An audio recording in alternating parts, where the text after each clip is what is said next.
Selamat datang kembali di Skocis, kumpulan Koko dan Cici. Hari ini dipandu oleh saya, Ho Kamsui. Dan saya Tian Cipa. Siapa itu? Kawasan seni dan budaya di Shanghai. Yang mau beli oleh-oleh di Shanghai ke sana. Nama tempat ya, Iya, nama tempat ya. Bar. Lu siapa? Itu karakternya Stephen Chow di film. Di film apa? Film ini, The Lucky Guy. Ada dia jadi karyawannya Pak Mantat yang punya coffee shop jualan tar telur. Oh. Itu, gue baru nonton ulang semalam.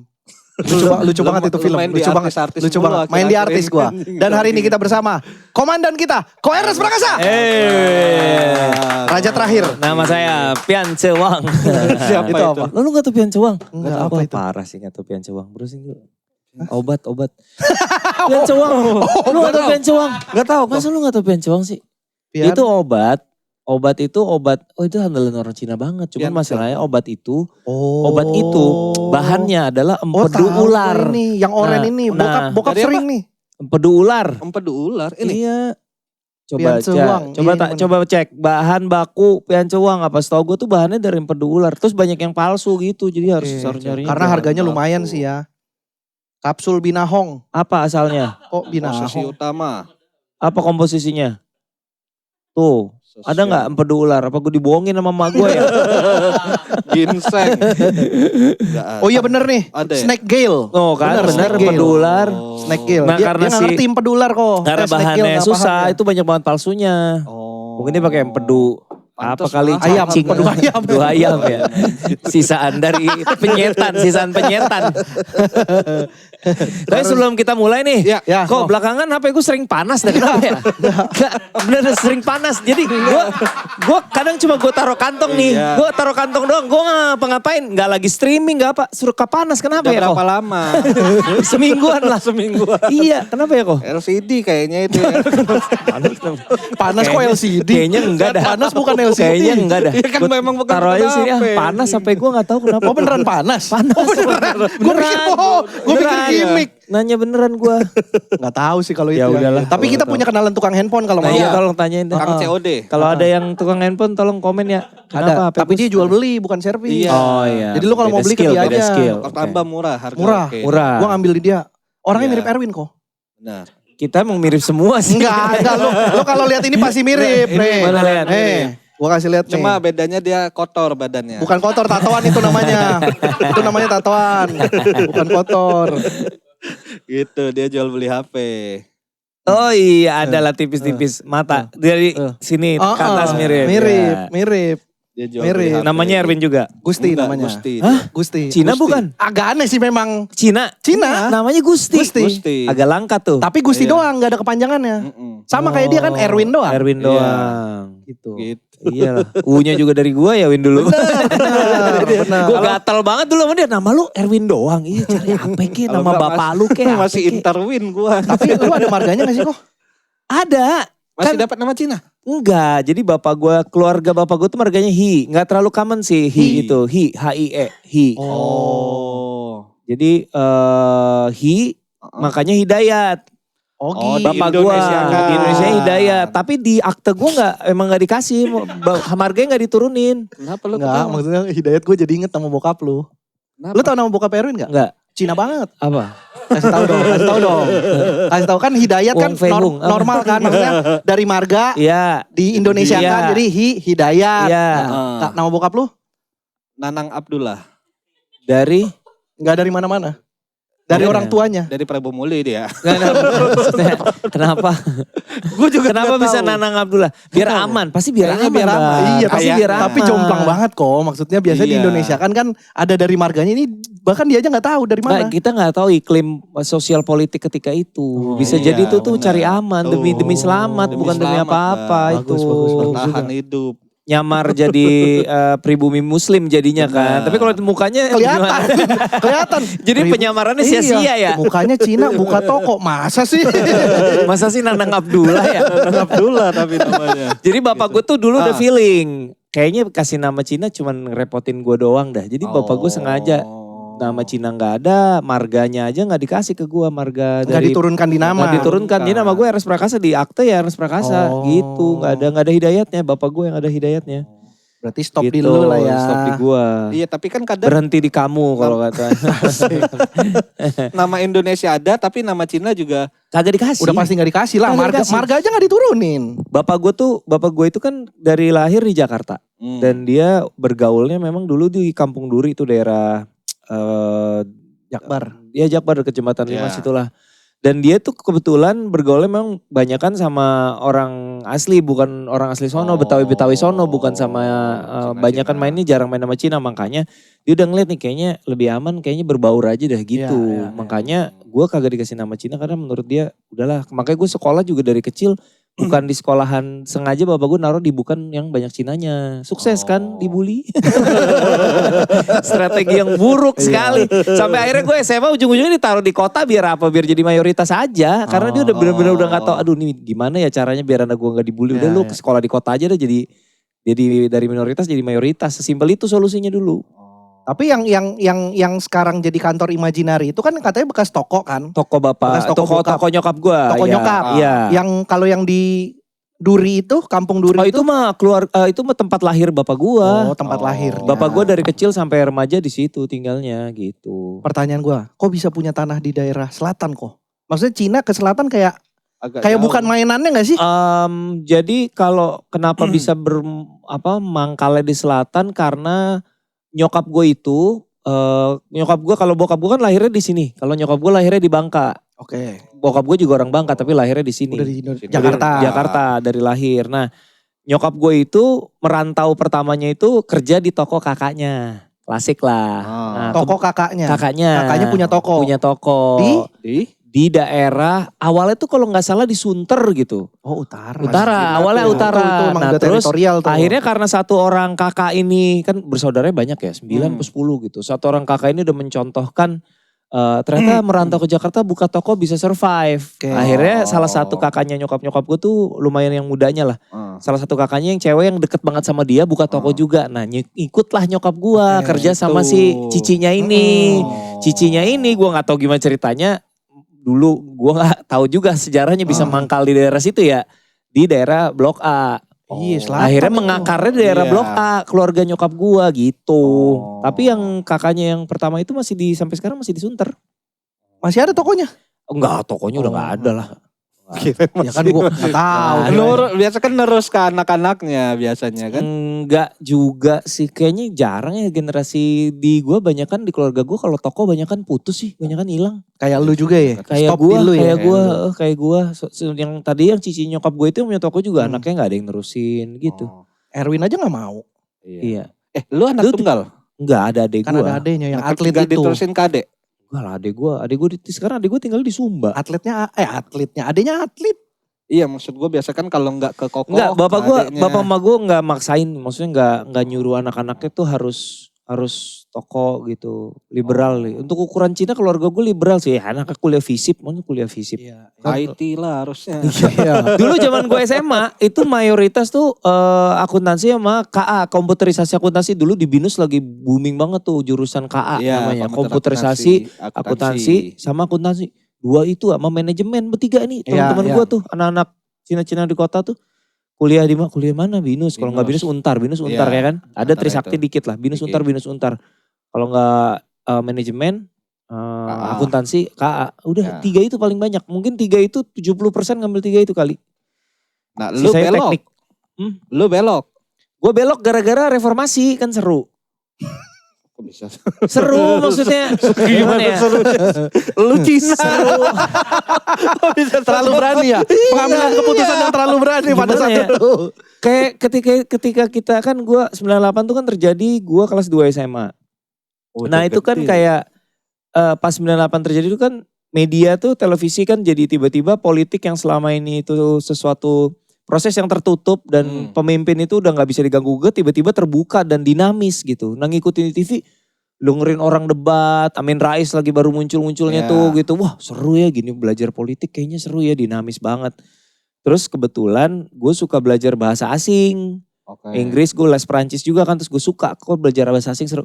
Ya udah terus pas gue browsing nemu lah di ilmu politik tuh ada namanya jurusan hubungan internasional.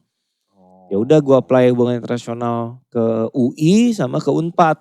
Yang UI nggak diterima, yang Unpad diterima. Orang tua aman-aman aja. Orang tua, iya bapak sama gue bebas. Pokoknya lu tanggung jawab sama pilihan lu aja udah. Oh, ya di Ya intinya gue mah- nikah bini gue aja gak Cinawin, Iya, bener boro-boro sih, milih bener jurusan sih. doang. Iya makanya. bener sih. Itu salah satu yang mau gue tanyain, bini lu kan. Nyokap gue gini, jadi keluarga bokap gue karena bokap gue itu kan yang tadi gue bilang ya dari kecil emang jarang main sama Cina. Nyokap gue kan Ya. masih toto banget. Jadi emang adalah sedikit penolakan tipis-tipis lah. Ya. Maksudnya penolakan, mama gak mau tahu, enggak lebih ke ya kalau bisa sih Ya. Sama yang Cina. sama yang Cina juga Kalau gitu bisa. kan. Kalau bisa, tapi ketika udah kenal sama Mera waktu itu ya udah mana-mana aja. Aman-aman Cuman aja. awal-awal sempet kayak ada ragu-ragu lah gitu. Iya. Kamu mabar. Enggak, kalau nyokap lu mah keras ke lu. Enggak pakai kalau bisa enggak. Cina. Enggak usah dihalus-halusin. Kan dulu hampir. Sekarang gimana? Karena Cina campuran istrinya tapi. kan campuran. Oh. Bapaknya Cina, maknya Sunda. Ini gak kelihatan Cina ya? Kelihatan sih. Emang enggak. Enggak menurut gue. Si Mika mah belum kagak katanya. lah, Mia gak kayak Cina Oh lah. iya. Tapi bapaknya Cina banget. Iya bapaknya. Iya, bapaknya. Maksudnya di dianya kan udah Oh, dia campuran. dapat dari maknya. Mungkin lebih dominan. Separo berarti dia ya. Iya, separuh. Kayak anak gua berarti Separo. Iya. Oh iya benar. Sky. Kayak Gua Sky. Gua kemarin baru lihat nongol di ini gua. Sky main lagunya Slang. Iya, Udah gede banget ya Sky ya. Gue bingung banget kenapa dia mainnya slang. ya. Lagunya Slang lagi. Cepat, jangan terlambat. Gue pikir, kok nyanyi ini sih kagak. Kayak gak Nadine Cina. Amiza gitu. Apa, It Gitaf, apa gitu. Kok slang? Keren juga di Sky ini. Slang, gokil. Gak kayak anak sekarang tapi lagi angkatan anak SMA sekarang emang lagi ngulik musik-musik. Lagu lama ya. Lagu lama. Iya. Keren bener. Gen Alpha masuknya kan. Gen berarti kan? Z masih ujung dia. Gen Z akhir. Gen Z akhir. Akhir. Anak gue yang gede masih Gen Z akhir. Snow yang masuk Snow Alpha. Gen Alpha.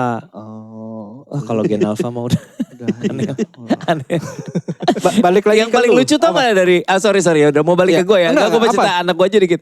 Bedanya sama Gen Alpha nih ya, tapi mungkin karena yang Gen Alpha cowok yang Siska cewek, Snow cowok ya. Istilah kesehari-hari tuh pakai istilah game. Jadi misalnya Roblox. Iya misalnya gini. Kita misalnya kan istilah gini. Kerjasama. Kalau Oke. istilah normal kan kerjasama. Kerjasama. Kalau dia bukan kerjasama. Apa? Co-op. Co-op, cooperation, Gitu. cooperation. Gitu cara ngomongnya. Oke. Muncul. Spawn. Spawning.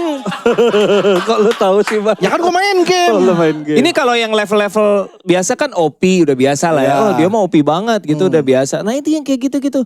Spawn, co-op gitu. Pokoknya bahasanya tuh bahasa-bahasa udah bahasa Muncul Roblox. tuh. Iya. Nanti kalau ada orang pergi balik lagi, respawn. Kan hilang, pergi lagi, balik lagi. Respawn. Iya. Gue ngebayangin Kayak gitulah komunikasi lu pokoknya. di rumah gimana itu. Gitulah pokoknya. Nah kita ngumpul yuk, kita party yuk. Kan ada bikin party kan, bikin party kan. Oke, Bahasa nggak game party banget, ya. bahasa game. Iya, ngumpul doang. Apa tadi lu mau nanya apa? Ini masa kecil lu. Masa kecil gua. Dipalak-palak gitu juga gak? Tar lu kalau toko di selatan, berarti lu kecil di selatan dong kok? Jadi gue lahir di Tanjung Duren di rumah sakit Trio Sabah, gue gak tahu masih ada apa enggak. Terus gue dari umur 3 tahun tuh nyokap gue udah buka toko di selatan, waktu itu belum di Blok A, tapi selatan juga ngontrak di selatan di daerah. Gue tuh sekampung sama Arif Didu daerah Tulodong. Iya. Belakang Apotek Senopati tuh Iya, iya. SCBD. Itu SCBD SCBD kan dulu, dulu iya. kampung Iya, dari iya. mulai Apotek Senopati sampai nembus ke Sudirman. Iya, iya. Kampung semua Iya, itu. iya. Satu area gede itu SCBD Pacific Place dulu gak ada kampung semua. Tapi Nah, sekarang masih Tulodong gak sih kok nama daerahnya? masih Jalan Tulodong Oh masih. tetap Jalan Tulodong, cuman Masih. orang lebih familiarnya SCBD aja sekarang. Iya, jadi dulu tuh kalau lu di belakang Apotek Senopati tinggal jalan satu ruas Tulodong atas itu, belakangnya udah habis. Dulu tuh masuk lagi udah kampung semua. Nah, dulu gue kecil di situ. Nah, justru di situ karena berbaur, karena emang Cinanya nggak banyak, main aja gue. Justru nggak dibully daerah rumah Iya. gue, karena kita main bareng kan, main gundu, main gambaran, apa segala macem. Justru di sekolah, dibulinya di sekolah. Rasisnya. Iya, di Cina ini tuh di sekolah. Di ini mah enggak. Kecuali emang ada anak dari RT sebelah atau apa. Tapi kalau teman-teman main mah teman Aman-aman main aja. tiap hari main bareng, main gundu, main apa segala bareng. Kalau dibully di sekolah. Tapi unik Di sekolah. juga ya maksudnya Cina bisa masuk ke area selatan tuh kayak Iya. jarang. Tapi emang nggak jarang banyak banget ya. sih, emang nggak banyak sih. Emang nggak banyak dan banyak kejadian-kejadian yang lumayan serem juga. Dulu gue pernah ada kejadian yang paling mengerikan tuh, rumah gue malam-malam digeruduk sama orang gara-gara ada anak buahnya nyokap gue, Cina juga. Saudara lah dari Bangka. Anak buah nih yang urus-urus kerja di toko, yang kerja di toko. Ditarik. Anak muda, masih muda banget lah ketika itu. Darah panas kan. Oke. Ada orang mabok datang ke toko, rese, minta rokok apa segala. Berantem ditampol sama dia. Tampol sama dia ribut-ribut malam-malam rumah gue didatengin. Terus kan pas bokap gue lagi gak ada tuh, gue inget banget cuma nyokap gue. Ada nyokap gue, adek gue sama mbak sama cicinya nyokap gue yang gue bilang dia deket itu pas lagi main ke rumah. Wah itu malam-malam kan kalau toko rolling door ya. Rolling door kan berisik kan. Wah mengerikan banget itu. Gue kan di lantai 2 di bawah kan toko rumah gue di atas. Keluar lo Cina, bum. Wah itu ngeri banget sih. Nyokap gue di kamar udah berdoa aja sama cicinya, sama cicinya berdua. Terus gue di sebelahnya ikut doa. Oh Tuhan gitu-gitu. Terus ya udah kayaknya mereka capek sendiri, bubar. Cuman wah itu pengalaman itu mengerikan banget itu. Oh, ada gitu-gitu ya? Ada juga kayak gitu-gitu. Ya kan namanya orang kan dalam satu lingkungan walaupun pada baik-baik mah yang geng yang resenya mah ada aja. Pasti ada aja kan. Ngajak orang lagi. Iya gitulah. Nah terus yang kocak adalah itu kan pengalaman gue mungkin umur SD apa SMP awal ya. Mungkin SD kayak gue SD dah itu. Itu pengalaman karena saking mengerikannya udah gue timbun di ingatan gue udah gak pernah inget itu terjadi gitu. Tiba-tiba muncul lagi adalah ketika gue gak sengaja ngeganja. Kok bisa gak sengaja? Gini. Ngeganja dan gak sengaja tuh kayak gak pas. Ini nongkrong. Temen gue keluarin. Kan gue kan emang gue tolol ya. Maksud gue tuh gue gak doyan minum. Gue gak ngerokok. Gue tuh gak ngerti kayak gitu-gitu. Nongkrong gini keluarin brownies. Taruh di meja. Terus gue tanya, apaan tuh bro? Brownies ganja. Dia bilang, gue pikir bercanda. Mana ada brownies ganja. Gue pikir orang asal nyeletuk doang bar. Iya kan? Kayak dua kata lucu gitu. Masa brownies ganja? Brownies mah Amanda. Kartika Sari ya gak? Bener. Brownies ganja dia bilang gitu. Ya gue pikir kan bohong ya. Dulu tuh. Enggak dulu amat itu gue udah kerja. Gue bawa itu, gue bawa motor atlet itu, kantor gue. Oh itu lagi ngantor? Pulang kerja, ketemu sama teman gue beberapa, kayaknya itu sambil meeting cuman ya masih nggak inilah ada meeting manajer band gitulah pokoknya. Gue dulu di musik kan, dinner meeting lah gitu. Nah dia keluarin dari tas, taruh meja, apaan brownies ganja? Gue pikir bercanda kan, terus makan dessert ya kan, makan, semut aja kan, makan gini. Efeknya? Udah gue nggak tahu tuh. Ngobrol-ngobrol pulang lah gue pakai motor kan. Masih sadar tapi itu? Sadar. Makan emang lama prosesnya. Nah terus gue inget banget. Gue nyetir motor nih. Terus kayak kenapa badan gue kayak enteng ya. Kayak melayang. Kayak enggak gue makanya orang bilang nge-fly ya. Karena gue ngerasanya tuh gue sampai pegang ini gue sampai kayak angkat gitu.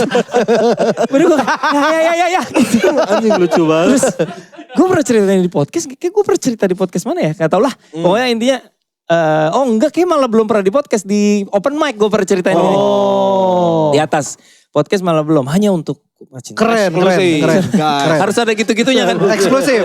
Enggak, terus apa namanya, terus gue kayak, ini kayak melayang gini. Dan di situ gue masih belum tau gue kenapa.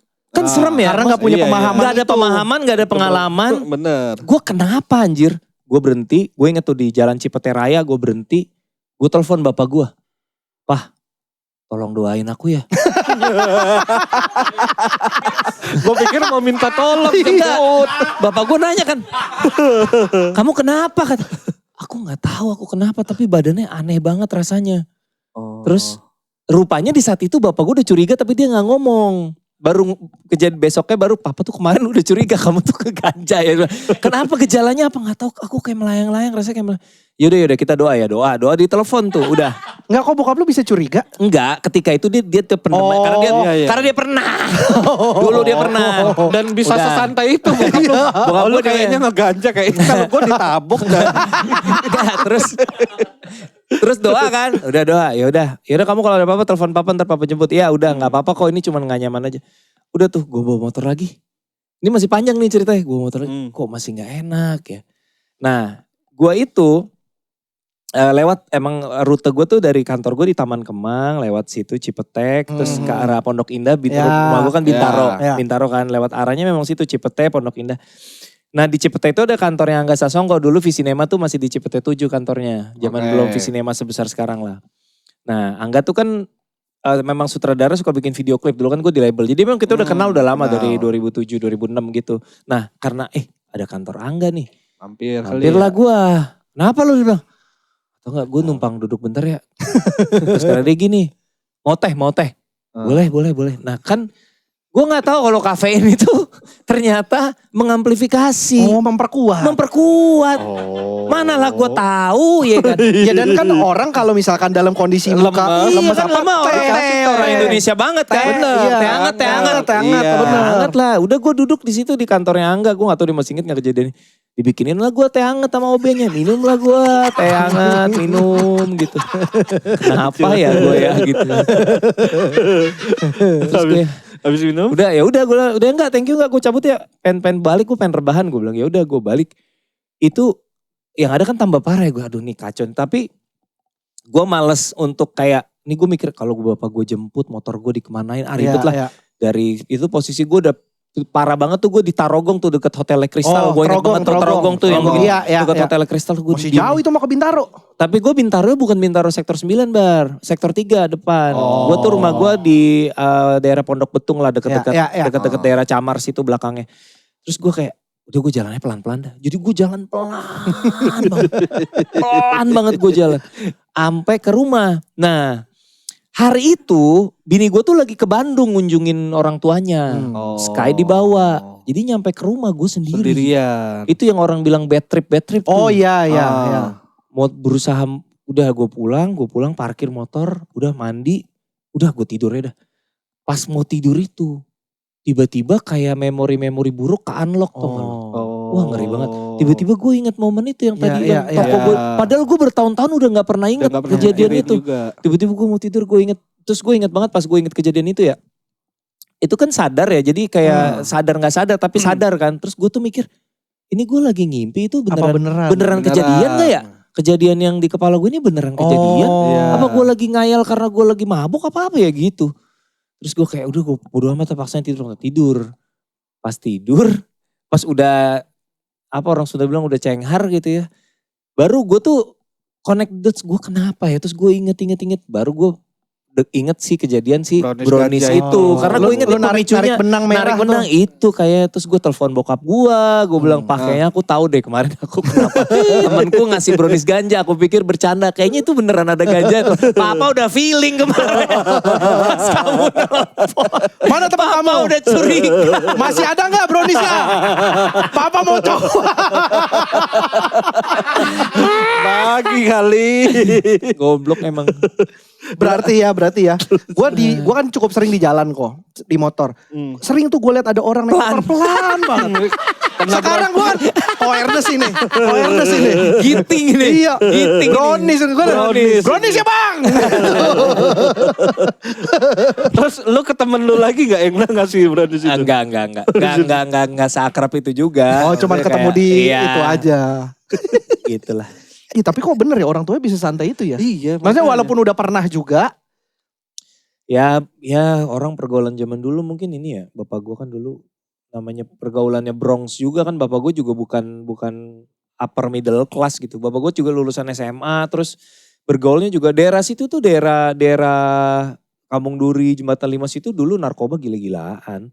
Temen SMA gue 2 orang PT meninggal. Overdosis. Jadi OD. Eranya Putau dulu kan. Putau kan sadis banget. Ampas jadi kan itu ampas ya katanya Putau tuh ampas. Gak tahu. Tapi dari zaman dulu bapak gue juga cerita di daerah rumah dia tuh dulu bahkan ada temennya yang kalau udah dulu tuh eranya doi apaan ya substansi, cuman dia ada tetangganya dia yang saking udah kacaunya udah nggak bener gitu suka dikerjain sama bandar katanya. Jadi dia datang nih, bapak gue cerita temennya suka dikerjain bandar kasihan banget. Dia datang nih beli, terus duitnya diterima kan. Barangnya mana? Udah gue kasih tadi, wah parah gitu. Oh udah ya udah. Karena skip ya, karena skip ya anjing. Kasihan banget anjir. Ditipu mulu. Perasaan udah keluar duit gue tapi kok kagak. Kok tetap kagak berasa enaknya gitu ya. Double juga tuh dosanya bandar.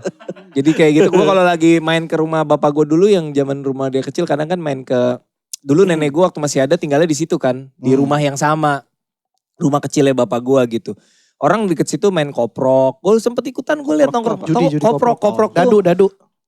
Dadu bergambar. Jadi ada yang angka, ada yang gambar. Oh. Ya intinya ada kayak Monopoli, kayak monopoli. ada kayak kertas aja gede dilapis plastik, terus ada gambar kepiting, laba-laba apa, nah itu dadunya bergambar Dilempar. keluar keluarnya apa apa. gitu doang, sesimpel itu doang gitu. Kayak gitu. Gampang ya judi.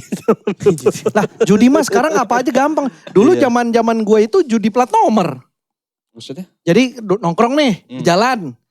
Ayo ntar mobil ini depannya ganjil apa genap. Sesimpel itu. Jadi duit. Desperate banget ya. Iya itu kayak ngapain ya kalau dipikir-pikir. namanya orang nganggur, Win. Namanya orang nganggur. Nah kok yang gue pengen tahu sih sebenarnya lebih ke ini nih kok. Kenapa lu kan lu founder lah ya. Lu yang memulai stand up Indo lah bisa dibilang. Lu yang memprakarsai. Eros Prakasa kan. Memulai stand up Indo lah bikin. Maksudnya selain karena lu gabung ke kompetisinya pada saat itu. Apa pemicunya? Kenapa kayak gue ngumpulin orang bikin.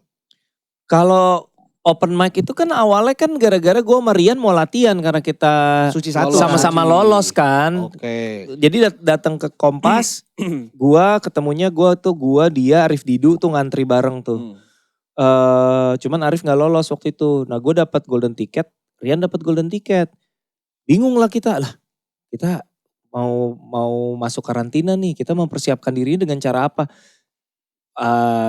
Tahu dari mana ya waktu itu tentang si Comedy Cafe, gue lupa sih. Tapi pokoknya itu di Kemang ada Comedy Cafe. Kita coba kali ya, kita ke situ. Terus kan memang gue udah sebelumnya udah kenal sama Panji kan. Mau ikutan gak? Gue mau sama Rian mau ini nih jajal, mau bikin open mic. Si Panji ngajak Radit. Nah gara-gara Radit, karena ada Raditnya kan kita kan kerja sama-sama Comedy Cafe, kita jualan tiket kan, kita promosiin lah tiketnya. Karena si Radit ikut nge-retweet ketika jadi itu rame. jebret langsung lah terjadilah 13 Juli itu stand up night 1 kan, gua Radit Panji segala. Nah Padahal open mic tuh ya. Open mic. Nah kenapa gue bisa bawa handycam ketika itu, kalau gue inget-inget ngapain juga ya gue ya. Gak tau, emang gue doyan dokumentasi aja sih dari dulu, emang rapi. Jadi sampai hari ini tuh gue punya catatan foto sama video di hard disk gue tuh di folderin dari tahun 2002. Nggak setiap tahun materinya banyak, tapi dari 2002 sampai sekarang tuh ada folder tiap tahun. Belakangan sejak era teknologi canggih, tiap tahun dibuka lagi bulan. Jadi gue memang agak keterlaluan kalau soal kayak gitu-gitu. Makanya dokumentasi kayak udah refleks aja, dokumentasi kayak gue bawa tripod, gue bawa handycam. Taruh handycam di situ, direkam lah. Terus gue edit, gue bikinin bumper. Bikinin bumper nama performer, apa acara stand up-nya satu upload YouTube, gitu. meledak ternyata. Barulah bikin ngumpul stand up. Barulah orang-orang di Twitter hubungin, ada dari Bang gue di Jogja pengen dong bikin, Surabaya pengen dong bikin. Gue bilang gimana, kita kan gak punya ini ya, gak punya rule book gitu. Terus bilang, yaudah coba aja bikin, kita share apa yang kita lakukan kemarin. Ntar gue ceritain by phone rata-rata itu. Surabaya dulu si Angga kan. Angga. Berarti beneran satu-satu lu ceritain kok. Iya kita ceritain, jadi kita kemarin sistemnya gitu. Nah ketika mereka, kalau gak salah tuh kota-kota itu mulai pada itu setelah bukan dari stand up night yang pertama itu setelah Rolling Stone kayaknya meledaknya. Jadi habis Rolling Stone tuh kan kita udah bikin sistem pro rate. Jadi sistemnya, makanya gue suka dicengin ini Cina tapi syariah. Jadi sistemnya gini, misalnya performernya ada 10. Kata 3 deh biar gampang. 3. Gue headliner. Headliner tuh koefisiennya 3. Performer koefisiennya 2. MC koefisiennya 1. Kepala panitia koefisiennya 3. Yaudah tambahin 3 tambah 3 tambah 2 tambah 1. Berarti berapa tuh? Nah 6 tambah 9. Berarti fee lu 1/9, fee lu 2/9, fee gue 3/9, fee dia 3. Sistem kita gitu dulu. Gue bikin sendiri aja pakai Excel gini. Gimana bagi ininya ya? Gimana cara ngebagi honornya nih anak-anak? Ya gue bikin sistem sendiri aja. Udah bagi ketua panitia koefisiennya segini, kru koefisiennya segini. Performer, headliner, MC. Udah bikin itu. Yaudah di pro-rate dibagi gitu. Dari hasil tiket. Dari hasil tiket. Kita bagi hasil sama Rolling Stone kan. Dari hasil tiket tuh Kalau nggak salah gue dia ngambil 15 atau 20 ribu dipotong FDC, Ya, sisanya minum ya. buat kita gitu kan. Ya. Tapi semua pembelian makanan kita nggak kebagian kayak gitu-gitulah ada. Ya udah gitu. Baru dibagi rata sisanya. Baru dibagi pakai Nah, sistem itu. Sampai akhirnya lu memutuskan kayak bikin stand up Indo. Kan akhirnya kan lu bikin kan akunnya kan. Bikin akun itu tadinya awalnya gara-gara mau ngupload itu, gara-gara mau Video ngupload video yang itu. lu rekam. Iya, bikin ini kali ya. Terus tunggu, gue lupa sih mana yang duluan, apakah karena mau ngupload itu atau karena mau bikin, kayaknya karena mau ngupload deh, mau ngupload abis itu ini kalau kita mau bikin event lagi kayak butuh akun buat kayak sumber informasi, promosi gitu-gitu. Oh iya. Akhirnya bikin itu aja, bikin ya cuman kayak stand up Indo gitu, simpel Malah gitu awalnya doang. bukan diniatkan bikin komunitas ya. Bukan sih. Emang buat informasi aja ya. Informasi aja gara-gara kota-kota lain pada ngubungin. Terus kita berlima akhirnya kayaknya kita bikin kayak komunitas, kita berbagi. Kan kita kan maksudnya seneng ngeliat movementnya jadi, wih ternyata kota lain juga pengen. Dan ternyata setelah bikin acara, rame gitu kan, kita seneng gitu. Ya. Wah ini orang akhirnya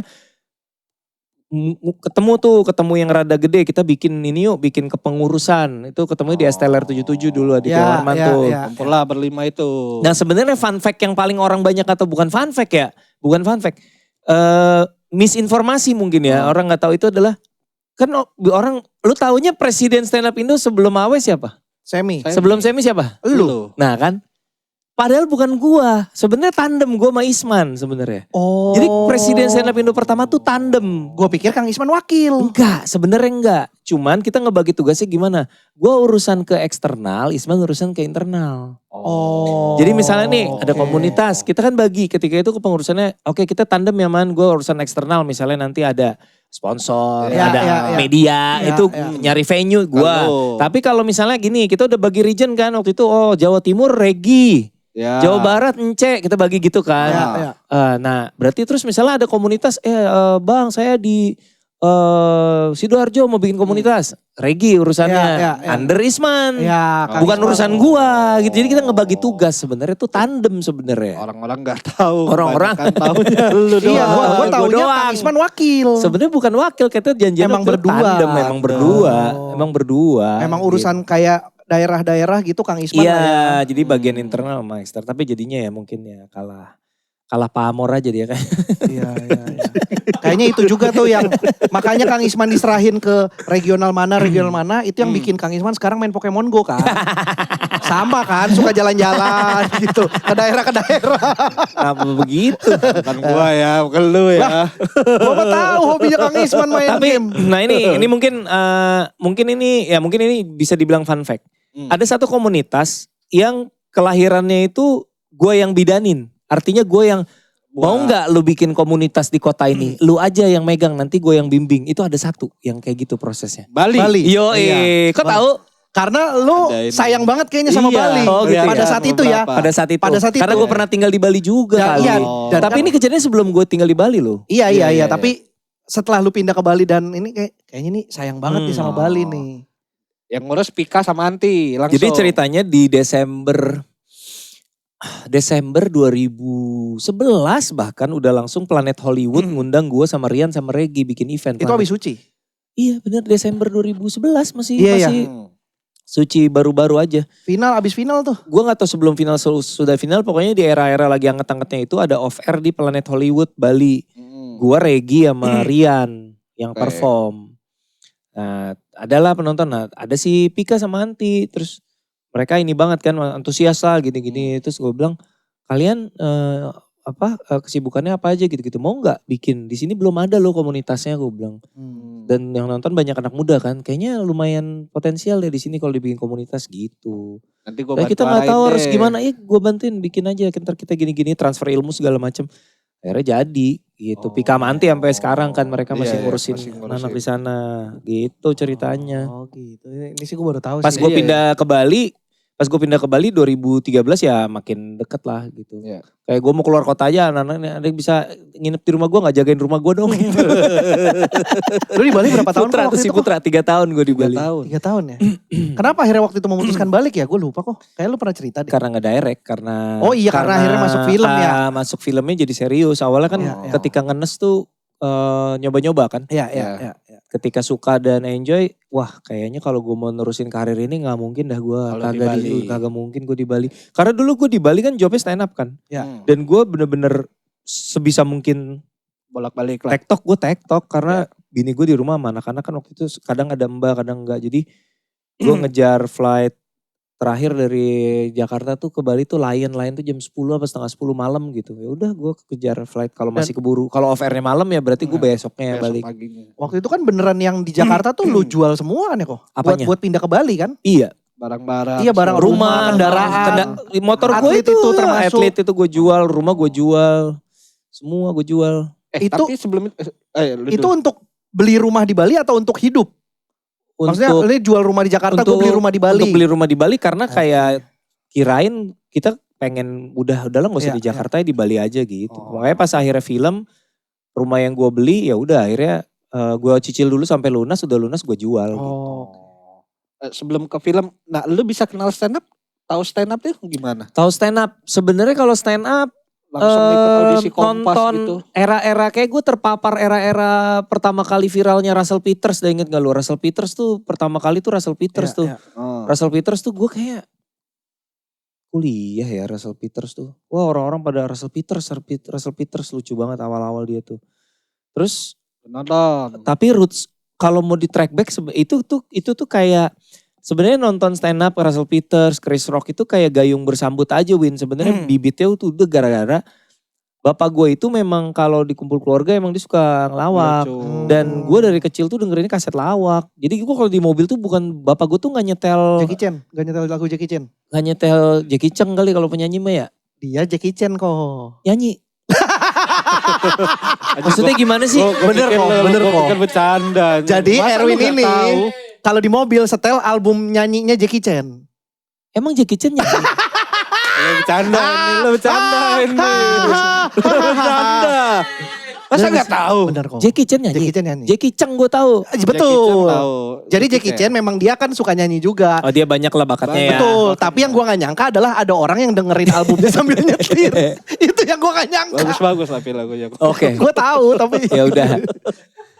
Dorce pernah punya kaset lawak tahu gak lu? Oh, gak tahu. Gua pernah dengar. Gua pernah Dorce dengar. punya kaset lawak. Oh. Jadi dulu bapak gue tuh nyetelin warkop kaset ya. Iya, iya. Warkop terus Sersan Prambors. Sersan Prambors. Sersan Berarti kayak Prambors audio tuh doang gitu? audio, Kayak kaset. podcast Iya, gini. kayak podcast jatuhnya ya.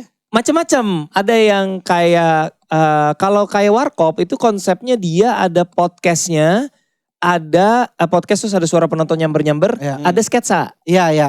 gitu. Kayak sandiwara radio Iya, gitu ya. sandiwara. Ada yang kadang pendek-pendek, ada yang panjang. Oke. Ada yang parodi iklan, parodi iklan, macam-macam. Terus Jayakarta Group, ada Sersan Prambors, ada akhir-akhir Bagito mulai Bagito. bikin. Itu belum eranya si Patrio belum, masih era. Bagito tuh yang udah akhir-akhir tuh masih ada kaset lawak tuh kayak Bagito udah di penghujung era kaset lawak tuh Bagito. Karena udah pada ke TV semua kali ya. Ya udah jadi gara-gara ada bibit itu jadi gua sama komedi itu memang demen gitu. Makanya pas RCTI pertama kali TVRI pun dulu gue nontonin sitkom. Dulu ada sitkom Vicky, Tris Company, macam-macam lah sitkom tahun 80-an gitu. Pas RCTI masuk juga yang gue cari sitkom ada Brady Bunch, ada segala macam gitu. Jadi emang demen komedi. Oh, dari situ. Gitu, makanya begitu tahu stand up pertama kali gue kayak ngeliat video. Ini kok bisa ya orang Sendiri. kan kalau band kan rame ya. Kok orang ribuan yang nonton dia cuma Satu, gini doang iya. satu tuh buat gue kayak canggih banget ya kok bisa gitu. mulai nyari tahu Mulai lah. nyari tahu, mulai nontonin suka. Suatu hari gue lagi di Bandung di tempat mertua gue masih langganan koran Kompas. Sampai hari ini dia langganan koran banget. Ada iklan suci. Ya, ya, ya, audisi itu. Audisi. Ikut ah. Ikut iseng. Ikut, tiba-tiba lolos, ya udah. Berarti itu masih kerja? Masih ngantor, makanya begitu lolos kan gue juga hahe aja tiba-tiba iya kalau kamu lolos kamu harus karantina. Dulu karantina, sekarang sistem karantina gimana sih? Yang sekarang nih? 3 hari. Nginep? Sekarang Nginep tapi 3 hari pulang. Iya. Oh sama. Iya. Senin sampai nginepnya 3 malam dari Senin pagi. Kalau nggak salah tuh taping Usmar tuh Kemis dah. Selasa tapingnya Rabu ya. Pokoknya nginep sekitar 2 atau 3 malam. Habis itu pulang. Nah kan nggak mungkin gua ngantor ya. Iya. Nah, Nggak mungkin ngantor. Jadi Ya udah di situ. Nah itu percabangan jalannya tuh.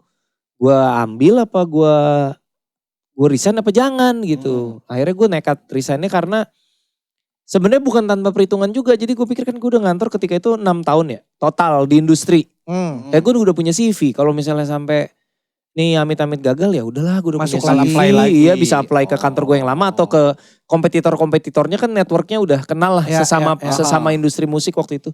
Gue bisalah kerja di tempat lain kalau kantor gue nggak mau terima gue lagi. Ya udah bermodalkan itu gue nekat aja udah jalan gitu. Resign Suci sampai selesai. Udah yakin banget bakal juara gue. Yakin banget gue. Emang over pede aja kali ya anak muda ya kayaknya ini jalan. Kayak ini jalan gue nih kayak gue ngantor tiba-tiba dikasih jalan begini. Wah ini pasti Tuhan sudah menyiapkan jalan buat gue nih sampai juara nih. Pas gitu juara 3. juara 3 tuh dulu. Grand final tuh kan berubah-ubah ya. Ada grand final ada top 2, 2, ada top 3. Di era gue kan top 2. Jadi gue juara 3. Final aja gak masuk. Satu Jadi, langkah aja tuh.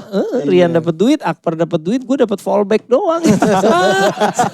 Sama akun @standupkompas TV. Gak dapat apa-apaan. Wah itu di situ mungkin kalau orang tanya apa titik terendah lu itu kayak titik terendah gue.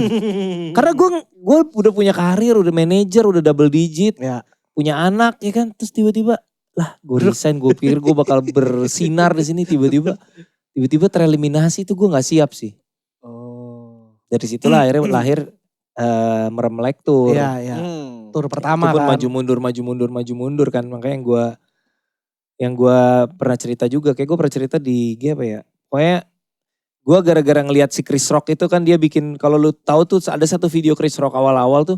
Dia ngejahit spesialnya dia padahal dia perform 3 negara kan. Johannesburg, New York sama London. Bigger and Blacker apa kalau nggak Iya salah kali ya Bigger and Blacker kali ya. Yang dia pakai jas tuh. Pakai jas. Jas silver. 3 negara dijahit jadi satu. Terus gue kayak oh ternyata kalau di sana tuh komedian tuh kayak rockstar ya tour. Oh di Indonesia belum ada nih. Panji belum tour, Radit belum tour. Gue bikin tour ya. Jadi komika Indonesia pertama yang bikin tour kan, kalau lu pertama nggak mungkin ada yang bisa lebih pertama dari pertama dong. Yang bisa bikin lebih besar bisa, tapi yang lebih pertama kan nggak bisa. Gue mikir gue bikin tour ya, tapi siapa yang beli tiket ya? Itu kan masih era baru-baru lah gitu. Gue belum pede juga. Mau tour kemana gue jual tiket, terus kagak ada, nggak mungkin ada yang mau sponsorin ketika itu. Gue bikin masih ada tuh PowerPoint gue kagak ada yang tembus. Terus akhirnya gue bilang ke bini gue nih, kita punya tabungan 40 juta ketika itu, gue inget banget. Ada tabungan 40 juta nih, boleh gak aku pakai tour? Tapi belum tentu untung, bisa jadi amblas gitu. Dan ternyata memang minus, maksudnya gue gak untung dari tour itu, tapi akhirnya jadi pijakan gitu. Tuh Win, gak apa-apa gak untung. Gua kagak tapi gak serugi lu. Amblas gue kayaknya nginjek. Masalahnya dia kan kalau Ernest gak untungnya kan sekali tour. Lu 4. Gak belajar dari kesalahan itu namanya. Dia nginjek batu, gue nginjek tai. Pijakan, sama-sama pijakan ya. Pijakan. Iya. Jadi gue batu pijakan, lo tai pijakan ya. Nah sekarang gue mau nanya ke film lagi nih kok. Kan ini gue gak tahu ya bener atau enggak, gue cuma denger doang lah ya. Katanya kayaknya gue kalau bikin film tentang Cina-Cina lagi udah enggak kayaknya dah, atau lagi enggak. Bener enggak? Enggak juga. Kalau nemu isunya atau nemu idenya sih gue ayo-ayo aja.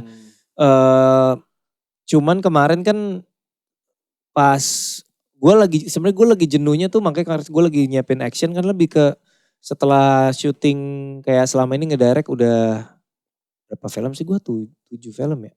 Kalau gak salah yang gue direct tuh. Ya kayak udah pengen something new aja sih. Lebih pengen. Iya. Horor gue nggak bilang gue nggak mau bikin horor, cuma belum ada idenya aja. Kalau tiba-tiba gue dapet idenya sih bikin horor. Berarti sebenarnya mah nggak menutup ya. Kalau horor tuh problemnya gini, gue nggak believe masalahnya. Gue nggak percaya kayak gitu-gitu. Berarti ya thriller masuk, Thriller masih masuk. bisa. Tapi kalau kayak wah setan gitu gue. Hampir Cina ya. Senternya lah. Zaman vampir Cina dulu gitu. Iya. Gak mau bikin komedi-komedi kayak Stephen Chow gitu kok, mulai tahu. yang nonsense komedi aneh. Ya kayaknya selera gue gak ke situ. Masalahnya si Ardit kali ya cocok kayak bikin-bikin lu gitu enggak ya. kok gitu ya kok? Enggak, nonton iya. Tapi Iya, untuk iya. bikin kayaknya sense gue gak seabsurd itu. Gue lebih sukanya yang komedinya yang grounded gitu. Iya. Yang karetnya tuh gak putus-putus amat lah istilah kita. Iya sih, betul sih. Itu udah putus semua itu. Iya makanya. Ardit masih masuk. Ardit Iya, bikin yang main Geral gitu. Iya, iya, iya.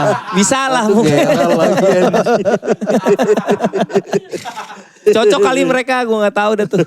Oh berarti sebenarnya mah lu Kebel gitu kan. film apapun mah sebenarnya selama idenya lagi ada, lagi ketemu mah nggak membatasi ya kok ya. Gue setelah sekian tahun di industri ya lah baru berapa belas tahun juga sih. Cuman kayak sekarang lagi era dimana gue kayak yang bikin gue excited tuh something new gitu loh. Makanya bikin kemarin operasi Pesta Pora itu kita syuting kan buat gue exciting banget. Gila bikin syuting film di tengah konser. Wah itu seru banget, exciting banget. Sekarang saat kita tapping ini gue lagi bolak-balik ke Danau Toba kan untuk syuting musikalnya Bene, Pulang Kampung. Itu juga buat gue exciting pertama kali kita bikin musikal gitu loh. Jadi yang kayak gitu-gitu, makanya abis gue lagi nulis action. Wah pertama kali nih bakal bikin action. Jadi lagi excitednya sama something new gitu. Jadi mungkin someday kalau capek pengen balik ke comfort zone bisa jadi sih Bar kayak bikin drama komedi keluarga Cina lagi kali ya, kangen gitu. Mungkin someday akan ke situ juga gitu. Masuknya itu mah comfort zone lah ya. Iya gitu. Oh gitu.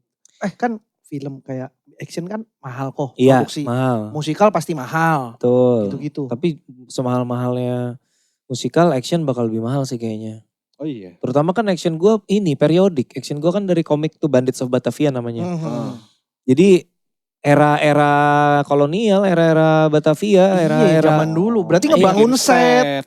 Era 1890-an. Shit. Jadi ya mahalnya karena mahal action dan karena periodik gitu. Jadi sekarang gue lagi nulis, gue lagi riset. Gue hire researcher untuk nyari tahu kayak anak-anak orang-orang anak muda. Sesimpel gini, kalau kita kan sekarang nongkrong, anak-anak muda nongkrong main gitar ya. Nah, tahun 1890-an tuh kalau anak muda nongkrong ngapain sih? Gitu-gitunya. Gue pengen ada realisme itunya gitu. Jadi gak cuma bak big book doang tapi kasih lihat potret sosial era itu tuh. Karena gue juga penasaran gitu, orang dulu ngapain ya? 1800. Anak muda kalau nongkrong ngapain coba? Zaman 1890-an era-era 1800 tuh. Main gitar tapi gak ada gitarnya. Ya kan zaman dulu mah udah ada gitar pasti. Nah gitar tahun berapa emang gitar kopong? Tahun berapa gitar kopong? Coba kita cek. Ya kayak gitu-gitu. 1800 belum ada gitar ya sih. gue gak tahu. Kayak gue lagi riset kan. Gue lagi riset tentang pop culture atau dinamika sosial di sana tuh kayak apa gitu loh. 1800 ya. Jadi walaupun action tetap ada sisi sisi kehidupannya real lah, nggak fantasi gitu pengennya. Berarti sekarang kan lagi nyaman bikin film nih. Iya. Lagi seringnya bikin film terus nih. Betul. Stand up-nya udah agak jarang nih kok. Tapi kerinduan ke arah sana lagi menggebu-gebu nih. Makanya kemarin bikin open mic terus. Open mic terus. Terus gue kemarin di stand up yang tour stand up Indo. Ya. Jadi begitu gue tahu mau ada tour stand up Indo, gue bilang sama Jis kalau ada slot, kalau masih gue bisa ikut, gue mau gitu. Keren. Jambore juga, kok Jambore naik gak? Ayo Jambore gitu. Jadi gue lagi pengen banget stand up lagi. Kayak ya paling bahas pemerintah aja sih. Ini kayak Illuminati Reborn nih jadinya nih. Enggak trauma apa. Tapi Illuminati tuh aman banget. Enggak yang masalah kan waktu itu yang ada ini kan setengah itu. jalan. Iya, setengah jalan ya. Problem. Itu pun masalahnya bukan masalah di beatnya. Iya, masalah emang pada saat itu. Nama show-nya. Gara-gara jalan. Tapi kagak setengah juga sih, lebih. Setengah lebih tuh. Setengah lebih dikit Tapi jalan. lu tau kejadian gue setengah jalan di ini gak? Di Balikpapan sempet denger ceritanya gak? Dengar. Enggak. Gamail kan? Ya gak main ya? Iya. Oh seru itu. Dengar tuh. Masa lalu lah, masa lalu. Ceritain dah ke pendengar lu. Udah pernah denger biar gue masa cerita. Gak usah, udah nanti aja. Biar orang bertanya-tanya aja. Bener. Gitu. Nah ke film lagi, berarti film pertama lu kan ngenes. Setelah itu lu jadi pemain kan di Comic Aid segala macem. Itulah. Nah, Film pertama yang gue direct ya? Iya, ngenes itu Iya. kok jalannya gimana ke arah sana gitu? Gue nulis buku kan? Iya, Ngenes tuh kan buku. Benar. Dua. Ngenes 1, 2, 3 sebenarnya. Iya. 2013, 2014, 2015. Jadi 1 tahun 1 gue keluarin tuh trilogi. dikontak sama beberapa PH waktu itu, salah satunya Star Vision. Cuman memang karena gue pergaulan filmnya belum luas ketika itu, dari yang ngontak ada 3 orang yang ngontak, yang gue kenal baru emang cuma Star Vision karena gue pernah main di film Ku Kejar Cinta ke Negeri Cina kalau lu tahu. Adalah tentang gue ke Beijing ngeliat tai di mana-mana gitu loh. Terus gitu. Lumayan jadi itu jadi salah satu. Iya itu jadi salah satu beat gue yang panjang banget di Happiness tuh soal diteror sama tai sembarangan di Cina, ngeri banget. Terus lu pernah ke Beijing juga? Pernah. Dan makanya gue tahu banget itu. Gue tahu banget itu. Jorok bener orang sana. Temen gue baru beberapa minggu lalu lah ke foto di tembok Cina kan. Gue tanya dong, nemu tokai gak? Tetep lah nemu masih gitu. Masih tokai sampai sekarang. Karena lu bayangin tembok Cina sepanjang itu, jarak antar toiletnya tuh jauh banget Win. Orang kalau kebelet ya udah cari pojokan, sikat aja mau gimana, orang namanya kebelet kan. Anyway, karena gue pernah main film itu, jadi yang gue kenal Pak Parwes. Jadi diajak ketemu, gue ketemu, terus dia cerita, iya saya udah baca buku Ngenes gini-gini, dan dari cara dia ngomong, dalam hati, beneran dibaca nih gitu. Jadi dia tahu isi bukunya. Dia beneran baca. Gak basa-basi. Iya, jadi dia bilang, kamu sutradara. Terus gue bilang, hah? Saya pemain Pak gak ngerti sutradara. Tapi ini cerita kamu yang paling tahu, kata dia gitu. Terus gue tanya Radit kan juga yang nyemplungin Pak Parwes kan. Ya. Marmut. Iya, itu kan juga gue tanya Radit, gue disuruh ngedirect nih Pak Parwes. Lu juga kan waktu itu pertama kali ngedirect Star Vision kan gimana? Ya gak apa-apa, cobain aja gitu-gitu. Ya udah dapat support dari Radit. Ya udah gue jajal. Karena prinsip gue dulu tuh cobain aja, kalau nggak suka ya udah gitu. Tapi nyoba dulu, jangan nggak nyoba gitu. Nah tapi kan kalau nggak nyoba kan nggak tahu. Nyolek aja. Nyolek Pak gue. Senior kita ini. Kan kalau nggak nyoba nggak tahu. Gitu. Senior kita ini. Iya maksud ya. Ngerti ya? Iya paham. Biasa kok. Apa? Apa? Ya itu tadi. Nyobain apa? Nyobain. Enggak banyak gak mau nyoba kayak enggak deh gue udah gitu. Belum ini lagi. Alah, ini semua pada ketawa tadi. Kan berarti setuju. Lagi ke arah sana nyoba-nyoba hal baru. Oke. Nah tapi itu kan lu kan gak punya basic sama sekali. Betul. Di makanya yang gue ajak adalah teman-teman yang ngerjain Comic 8. Ya kan Bang Ading, Bang Diki. Kan itu bareng gue di komik. Bang Madun, itu kan semua bareng gue di Comic 8. Makanya gue disuruh ngedirect nih. Kru-kru Comic 8 lah gue tarik-tarikin. Karena gue kenal mereka lama ngerjain film 3 kan itu. Casino King Part 1, Part 2 sama Comic 8 yang pertama kan. Kita bareng udah lama banget ya. Udah gue bilang gue disuruh ngedirect nih, mau gak bantuin? Ya udah bareng gitu. Berarti secara teknis dibantu lah sama. Dibantu. Gue udah dari awal disclaimer gue adalah yang gue tahu adalah skenario, gue bisa nulis, gue tahu ceritanya arahnya mau kemana, tapi soal kamera gue berusaha ngejar ketertinggalan dengan baca buku dan nonton YouTube, tapi tetap lu kalau nggak learning by doing nggak akan bisa sih, percuma sih. Lu baca buku tentang medium shot, wide shot gitu-gitu, tapi tetap aja susah kalau lu nggak lakukan tuh susah. Habis itu mulailah keterusan suka. Ternyata enjoy, tapi yang bikin enjoy sebenarnya bukan. Yang bikin ketagihan bukan prosesnya Win, tapi respon orang terhadap hasilnya. Sama kayak stand up berarti. Iya. Bisa jadi. Stand up kan juga respon orang ketika beat kita disampaikan kan. Betul, tapi bukan hanya respon ketika. Jadi yang bikin momen dimana gue mau menekuni karir ini deh seumur hidup gitu kayaknya gitu. Pertama kan gue memang suka gue tuh memang doyan banget nonton film ya. Gue cukup privilege sama bokap gue tuh dari kecil gue suka diajak nonton. Kadang-kadang nonton bioskop, jadi ngalamin tuh nonton Beauty and the Beast gitu. Di bioskop tuh diajak tuh, sempet. Nah jadi emang suka film, zaman-zaman kuliah di Bandung tuh gue inget banget gue sama bini gue dulu waktu kita pacaran pernah satu hari 3 film gitu back to back. Emang doyan gitu. Nah jadi pas masuk ke film modalnya kan passion, modalnya komedi. Nah tapi yang gak gue sangka-sangka adalah respon orang bukan respon di bioskopnya, tapi respon setelah nontonnya. Komentar-komentar orang. Jadi ada 2 komentar yang mengubah hidup gue lah. Yang pertama ada orang cerita di film Cek Toko Sebelah. Sebelum film Cek Toko Sebelah dari Ngenes itu sebenarnya gue udah tergugah karena gini. Percaya gak lo, abis Ngenes itu gue dapet kayaknya tahun 2015 tuh udah WA lah ya, bukan BlackBerry lah ya. Udah WA kan. Ada sih yang masih pakai BB. Iya, gue kan ada WA dari WA grup dari SD, SMP. Ada lah gue WA walaupun gak aktif tapi ada gitu. Nah pas WA grup, gue kan dibully parah tuh kan dari SD sampai SMP. Cuman SD momen-momen paling gilanya SMP lah karena anak-anak remaja kan udah makin jahat mulutnya kan. Nah itu sampai pada minta maaf. Habis nonton setelah film gue tayang.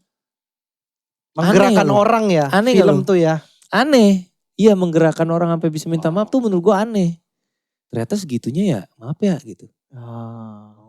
Terus di situ gue kayak anjir aneh juga ya.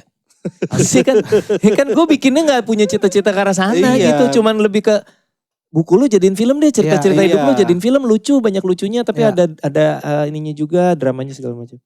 Nah pas cek toko sebelah, ada 2 komentar yang bikin gue sampai kayak wah kayaknya ini nih karir yang harus gue tekuni. Yang pertama tuh, buat yang gak nonton cek toko sebelah, ceritanya kan Koafuk ini punya toko, dia sampai udah sakit dia ada di situ, dia pengen anaknya nerusin toko itu, pokoknya dia gak mau lepas toko itulah gitu ya. Nah, gue dapet DM dari orang yang cerita. Jadi dia bilang, abis dia nonton cek toko sebelah, dia baru ngerti. Jadi papahnya itu punya toko, rukonya gede. Pas mamahnya meninggal, anak-anaknya ini bilang sama bapaknya, "Pah, ini kan papa udah pensiun, udah gak toko juga udah gak ada. Papa ngapain masih tinggal di sini? Udah kita jual aja, ini kan gede. Kita beli yang kecilan." Dan bapak gue tuh gak pernah mau kata dia. Nah setelah gue nonton gue jadi ngerti ya dia gak mau karena semua kisah hidupnya ada di situ gitu. Terus gue kayak kagak sedalam itu perasaan gue bikin. Kedalam banget orang gitu, nangkep orang gitu. nerimanya kan. Orang nerima dalam banget ya. Perasaan gue gak sedalam itu. Perasaan cuma Dodi sama Yusril ceng-cengan doang. Iya. Sama Yuda Keling garuk ketek. Yuda Keling bau anjing. Tapi orang bisa nangkep segitu. Itu yang pertama. Yang kedua yang lebih gila lagi. Karena yang kedua relate banget sama gue. Yang kedua ini masih di film Cek Toko Cek Sebelah. Toko Sebelah juga. Kalau tadi cewek, yang ini cowok. Dia bilang, gue nonton Cek Toko Sebelah. Habis gue nonton, gue ajak bapak gue nonton. Dia bilang. Di jalan pulang, di mobil, dia bilang. Bapak gue bilang gini sama gue katanya. Papa minta maaf ya kalau selama ini papa terlalu keras sama kamu. Wah gue bilang. Perasaan bapak gue dari kecil gue digamparin kagak minta maaf, biasa-biasa aja. Tapi orang keras banget itu, keras banget. Dampaknya ke orang. Iya. Jadi orang tuh bisa nonton film tuh buat gue kayak ternyata film tuh segitunya ya. Segitunya gitu. Jadi ada sesuatu yang magis lah ya. Magis iya, jadi makanya kayak kan suka di kalangan filmmaker kan suka. Filmmaker tuh kan paling gak suka kalau ditagih pesan moral. Karena kita tuh cuma pengen bikin karya kan. Bukan tugas kita. Itu gue setuju, di satu sisi gue setuju. Tapi kalau gue ditanya, kalau lu bikin film mau ada pesan moral gak? Kalau gue jawaban gue sebisa mungkin ada, cocok sama filmnya, gue pengennya sih ada. Kalau dipaksain jangan. Iya. Tapi kalau bisa ada, mending ada. Kenapa? Karena film itu punya potensi ke arah sana untuk ngasih orang perspektif yang berbeda. Dan itu tuh kesempatan menurut gue privilege banget untuk filmmaker bisa melakukan itu. Bisa ngasih orang pandangan yang beda yang bikin orang anjir iya juga ya. Lu kalau dinasehatin mana mau denger sih? Tergantung siapa sih. Ya kalau lu yang nasehatin gue denger. Buktinya nama lu ganti ya. Enggak, tapi orang kan pada secara umum orangnya udah umur-umur dewasa kan dinasehatin susah kan. Ada mentalnya lah. Iya, tapi kalau nonton film tanpa sadar masuk gitu. Gitu sih. Ya udah sejak itu udahlah. Ya gue bikin film aja lah gitu. Tapi Cek Toko Sebelah memang kayaknya dampaknya segede itu deh untuk teman-teman stand up deh kok. Kalau gue ngerasa pribadinya. Untuk stand up justru. Untuk teman-teman di komik. Kenapa? Karena kayaknya itu kan yang ngebuka jalan semua juga selain Komik Eid ya tentunya. Karena kan Komik Eid ya mungkin yang pertama mempercayakan teman-teman komik untuk main film. Ya. Lalu akhirnya lu dapat kesempatan untuk ngedirect dan mencoba mengajak teman-teman. Sehingga teman-teman jadi kemana. Ditambah Cek Toko 11 juga meledak sekali pada saat itu. Film komik pertama yang jutaan kan. Jadi terpercayalah komika-komika di bawah-bawah lu, angkatan bawah lu ini kok. Untuk dapat sedikit, bukan sedikit, banyak malah sisa spotlight. Iya.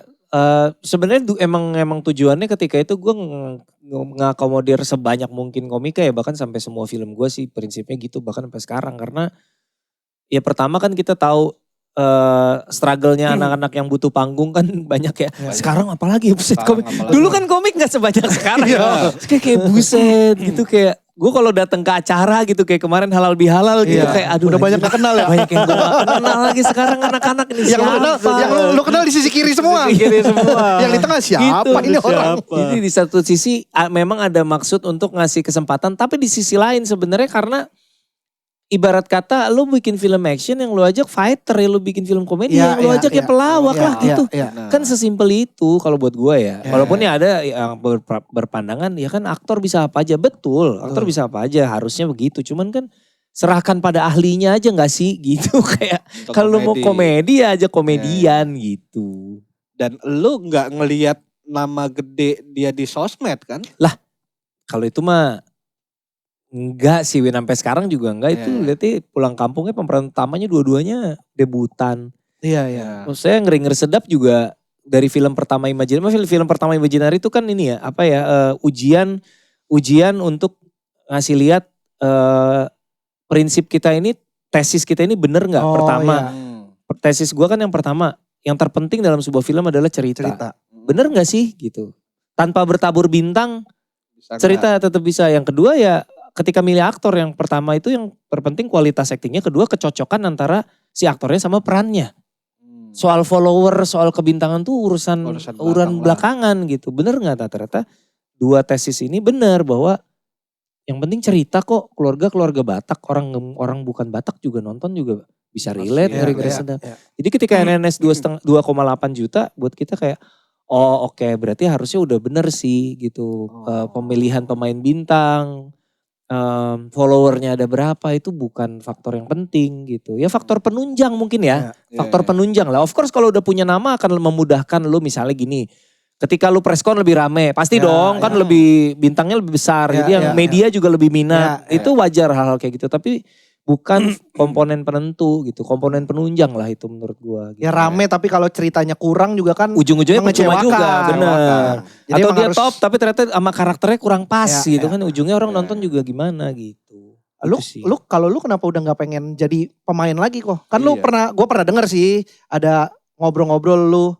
Kayak gue untuk main lagi enggak nih, gue pengen di belakang layar aja lebih suka. Bukan lagi enggak, udah enggak sih. Karena lebih suka dan gak bisa menurut gue gak bisa dipecah fokusnya. Maksudnya gue dengan gue sekarang aja udah capek gitu. Kalau gue masih harus main juga kayak CTS 2 tuh udah mual-mualnya lalu udah mau muntah itu gue tuh di situ udah kayak gue meyakinkan udah terakhir sabar ya abis ini udah ya sabar. Maksudnya ya gitu. main yang bukan lu ngedirect, lu main doang pun udah enggak?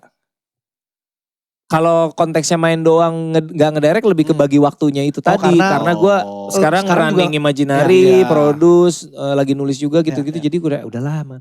Karena kan gue gak mau setengah-setengahnya kalau gue main. Berarti kan kalau gue main gue harus reading ya kan. Karena proses persiapannya juga kan. Harus reading, harus workshop mungkin. Dan nanti ketika filmnya tayang harus promo. Gimana kalau film gue bentrok sama film gue. Kayak gitu-gitulah. Dia bilang udahlah gue pensiun aja jadi pemain gitu. Fokus belakang layar. Dan lu juga sebenarnya lebih menikmati proses. Gue lebih menikmati proses di belakang layar sih. Karena biar gimana pun juga kan kalau aktor itu kebebasan kreatifnya lebih terbatas. Tetap ada ruang kreatifnya.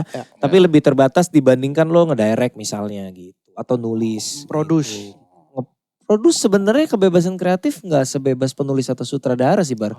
Kayak gue agak lain Aco, mana mungkin gue ngatur-ngatur banyak-banyak ngatur Aco. Gak mungkin juga kan. Itu pasti tipis-tipis doang gitu. Gitu. Ya, berarti kan lu ngambil langkah di Imaginary dengan prinsip lu sekarang kan berarti basicnya kan dari lu kerja kan dalam tanda kutip sebagai director di PH-PH lain itu kan. Dari segi apanya nih? Bahwa prinsip-prinsip kayak tadi segala macam. Iya. Maksudnya di film-film gue dulu di Star Vision juga kan kayak ketika misalnya bikin film gitu kan gak dipentingin, gak mementingkan kebintangannya harus full all star atau gimana, yang penting cerita aja, fokusnya cerita. Untungnya gue juga ketika di Star Vision juga beruntungnya Paparazzi itu produser yang cukup care sama cerita juga. Jadi bukan semata-mata kayak cari yang followersnya jutaan atau gimana gitu. Tapi ya kita serius lah, kalau fase skenario tuh kita serius gitu. Oke, berarti sekarang lagi jalan Pulang Kampung lagi jalan. Masih proses syuting ya kok? Lagi syuting. Saat kita take lagi syuting ya. Gue produser ini, gue lagi sip-sipan sama Dipa di sono, gue di sini. Abis ini gue balik sono, Dipa balik sini gitu-gitu. Karena proses produksinya cukup panjang, 26 hari syuting. Wow. Tahun ini Imaginary berapa kok proyekan? Gue tiap tahun 2 kok. Dari tahun 2025, 2026, emang 2 ya? 2027 itu kita udah targetin. Jadi 2024 itu kita terlalu bersemangat. Jadi keluar 3. 2024 itu agak lain. Kakak Bos, Cinta Atas Indah drama Korea. Plus ada film dokumenter Raisa. Oh iya, Kang Ya, Soleh. 3+1. Kang Soleh 4 lah ya, 4 tapi yang Ya. satu dokumenter Ya, mungkin ya. effortnya gak segila film yang lain. Hmm. Nah itu tuh nyesel tuh kayak kita terlalu semangat ya. Keteteran. Keteteran, stres. Ya akhirnya sejak itu oke kita setahun 2 ya. Oke deal setahun 2. Maksimal 2. Jadi 2025 kemarin Ting Ning agak lain 2. Ya. 2026 Pesta Pora sama Pulang Kampung. Ya, 2027 ada 2 lagi. Ya. Ada 2 lagi. 2028 break. Karena? Istirahat. Oh. Gak ada Nggak ada produksi? rilisan, gak ada produksi. Nggak ada rilisan? Nggak ada rilisan, produksi ada, Oh, gak ada produk rilisan. ya? Oh. Istirahat. Capek ya. Capek kok.